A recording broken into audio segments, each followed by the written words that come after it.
beach. That's how I want to secure the hook. It's very simple. Just figure out where it is. You go in. All right. I got one side already done. Right. That side's done. Right. Then go in the hole again. This side. I'm good to go. Some guys, I believe, use the wire wraps on there too. I guess you could. You probably can. Yeah, you can. I saw that guy on TV too. And that's basically it. You hold the thing straight, get the hook straight. You pull that very tight, Joe? Yeah. Just cinch it in there? Tight. Should we get permanent black marker and paint the line black? Whatever floats your boat. If that turns you on, whatever turns your boat.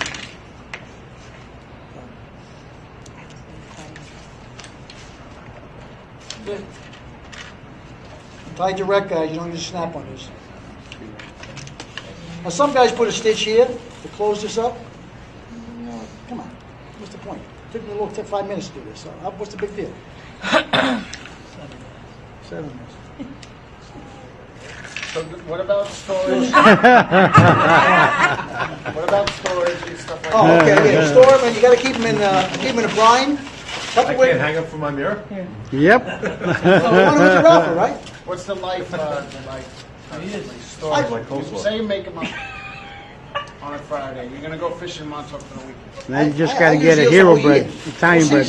You'll bring one eel and you'll It'll last use me the whole it season. time and time. After you throw it a bunch of times during the day, you could put it back in the refrigerator. Right. I put it in a solution of kosher salt and water in a Tupperware container, and I freeze it like that. How much kosher salt is on? I'll put maybe a tablespoon. Same meal you throw all day, you come home, you put it back in the Absolutely. refrigerator, you'll take it out the next day. Those eels, the ones I showed you, are 3 years old. I'll still fish them.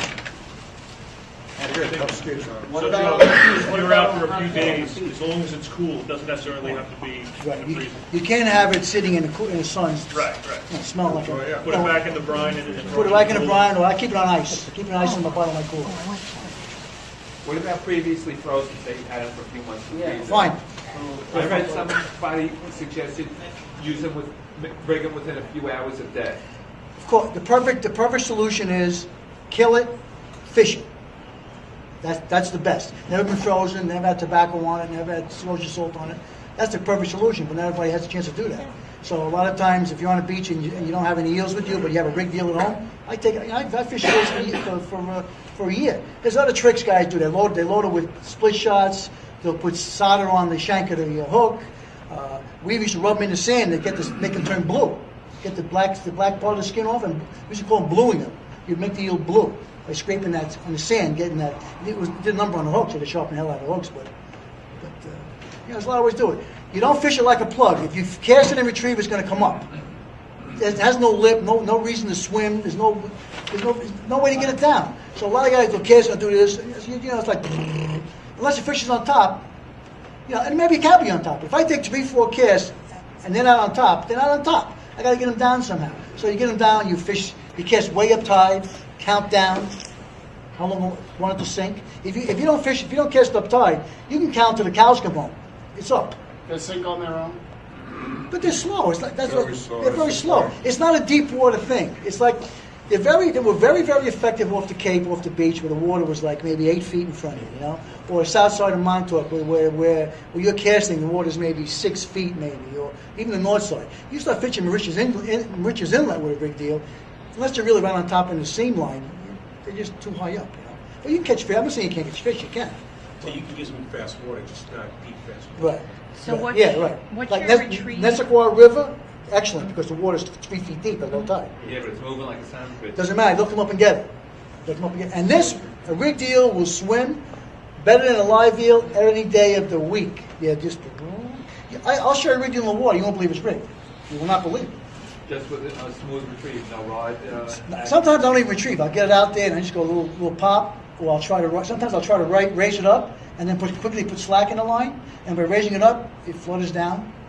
Raise it up, it'll flutter down. You'll hit it on the down? Yes. Well, you might. Well, that remains to be seen. If they're hitting on the down, you're not knowing it. You're knowing it when you raise your rod tip up. When you hit it, I don't know when you hit it. You know what I mean? But they'll bang. I mean, they don't just tap these. They'll bang the shit out of it. So, like I said, I had a 17-inch fish on a 24-inch fish on a 17-inch eel, and he hit the front hook. So it wasn't like, well, I'm just gonna go take a little bite. No, he actually went to swallow that damn thing. So, you know, so, that's it. Is there any other questions on it? That's it, man. I'm done. What's the smallest size you would bother to rig in? I rigged 14 inches already. A lot of guys use the one hook rig. Don't use the one hook rig. It's defeating the purpose of the whole thing. The hooks act as a keel. What about swim plates, like an alu? That's a whole nother thing. You buy that's a whole nother class in itself. That's different. I have a couple. I don't fish them as much as I should, but Like the alu heads? yeah. What is that, the hook with a little bit of... Yeah, you can- lead fin on it, the horizontal? Yeah, all these things you can see on YouTube. Just type in how to rig an eel. It's on YouTube. Everybody has their own little twist to it. I started putting the needle through both eyes and tying it, and that knot I showed you, you can do that instead of the Tie wrap. yeah, that knot. And we just pop the eyes, and that was it. When you retrieve a live eel, it always looks like it's fighting you. When you retrieve a rig eel, it looks like it's just Perfect. swimming because it's not fighting you back. Beautiful. Rig deal's a wonderful thing, man. Wonderful thing. Now, in the Cape, we used to use Harnell's 542, 10-foot Harnell 542s with 50-pound micron on a squitter or an ambassador. And you would fish with the rod tip parallel to the water, not up, parallel to the water. And my back would hurt me so much from doing that, pumping the rod and doing all those kind of things. I used to put a big lead plug in the back of my rod and move the reel way the hell up there.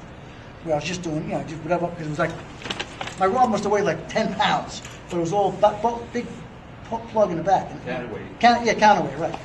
But the guys caught him on spinning tackle, but it's a very, very big hook to try to bury with mono. What's it, an inch? That's big. With the braid now we all use in graphite rods, you have a better shot at burying it. It has to be super sharp too, by the way. You can't have a dull hook with these. So if it's dull, you're done. So other than that, that's it. So Joe, I really don't have to bother retrieving much. If I No. just pop it up and down really, really slow. Very soon, if it's swimming like a dream. Oh, that's You know, good. the reason you retrieve a plug is to make water go against the swim lip to make it swim, right?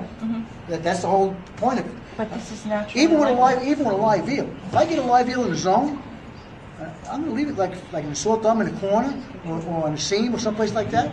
I'm not in no hurry to get it out of there. I got it in there. It's down deep. All right, just let that baby stick there. Let it hang out there a while, Back in. Yeah, well, back at it, seam, you want to call it. So, no, you don't work it like a plug. Otherwise it'll come right up. And a spinning tackle is definitely going to come right up. Because your line's up, like your rod's up here. So, a good rig deal fisherman, if you're fishing conventional, his tip will be almost in the water, under his arm. Just maybe. Bigger rod you throwing conventional. You like the shorter ones on? No, I have what I have. I have a 10-foot J. Kennedy fish. I've been using for 30 years, so I still got it. You can go shorter. Rod length is only for cast. There's nothing to do with the size of the fish. If you went for giant tuna, they're using 5.5-foot rods. Yeah, no. So, and then rod length gives the fish an advantage on you, because now he has leverage on you. Because the rod tip's 11 foot, 12 foot, 13 feet. After you cast, rod length does you no good at all for fighting a fish, but really. You know what I mean?